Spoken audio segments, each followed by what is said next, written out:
Bonjour à tous, ici Manga Anime Fan. Aujourd'hui, on se retrouve pour une deuxième review de la journée avec Steel Ball Run, tome 5, publié chez Delcourt Gam. Donc, on continue la partie 7 de JoJo avec ce tome qui est le tome où l'auteur passe enfin dans l'Ultra Jump et donc un rythme mensuel. Donc, les chapitres font du 60 pages par chapitre. C'est insane! Mais c'est étrangement mieux. Il y a un fil qui suit bien pendant 60 pages pour avoir un petit retournement à la fin de la 60e page. On dirait que ça le précipite moins dans son action, c'est le fun. Parce que dans ce tome-là, on a un combat. Ennemi, on va se le dire. Donc on commence ça par encore une fois un flashback sur Jero pour avoir un petit peu de sa vie. C'est le bout que j'ai fait comme un petit peu... Ah, c'est un peu du real du tome précédent, ça là. Je suis pas certain que j'adhère. Mais on rencontre le petit gars qui le veut sauver, puis on voit à quel point il est pur et innocent. C'est quand même bien fait. Par la suite, on débute la partie Tusk. Tusk, c'est quoi? C'est le pouvoir de Johnny, de faire tourner ses ongles et les lancer. Il utilise des balles ongles. C'est l'affaire la plus étrange à peu près que j'ai vue depuis un petit moment.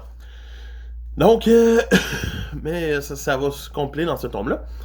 L'affaire que j'aime dans ce tome-ci, en partant, c'est leur premier adversaire, qui est Stronheim. C'est un beau retour de personnage. J'ai vraiment adoré revoir Stronheim. Même si c'est pas le même. Ça reste un Allemand. Puis c'est juste drôle à voir. C'est Fritz von Stronheim. Tu sais, pour avoir refini la partie 2 avec un de mes chums de gars récemment, parce que j'ai fait découvrir JoJo. C'est hilarant de voir un Stronheim après avoir revu la partie 2. Et donc, ils vont se faire attaquer par quelqu'un qui, commence par faire disparaître tout le monde sauf Johnny. Et on va apprendre que il y aurait un corps séparé sur toute la ligne de la route, peut-être Jésus rendu là tant qu'à moi, qui donnerait des pouvoirs, parce que c'est ce qui aurait conféré le pouvoir en ayant la main gauche. Johnny aurait eu son Tusk.